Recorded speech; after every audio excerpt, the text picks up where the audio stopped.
Caretaker একবার হওয়ার পরে সেটা চলে যাওয়ার পরে আবার যে অভ্যুত্থান করতে হলো, তাইলে 2000 মানুষের জীবনদান থেকে আমি কি শিখলাম? আমি শিখলাম হচ্ছে এইটুকু যে আগে যে পদ্ধতিতে করছিলাম এই পদ্ধতিতে করলে আসলে এটা টেকসই হয় না।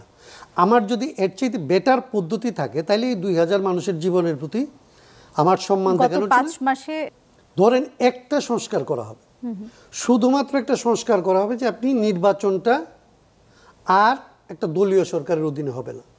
তাহলে এটার একটা রিপিটেড আমাদের একটা এক্সপিরিয়েন্স আছে। আমরা একটা কেয়ারটেকার সরকার করছিলাম এবং এটা আমরা করছিলাম সংবিধান পরিবর্তন করে, অ্যামেন্ড করে।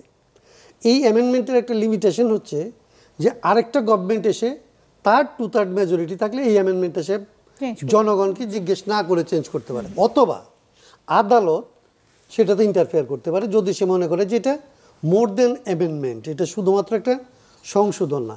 এইবার যে সমস্ত পরিকল্পনার কথা বলা হচ্ছে এগুলি সবগুলি হচ্ছে মোর দেন অ্যামেন্ডমেন্ট, যে জন্য সংস্কার টার্মটা ব্যবহৃত হচ্ছে।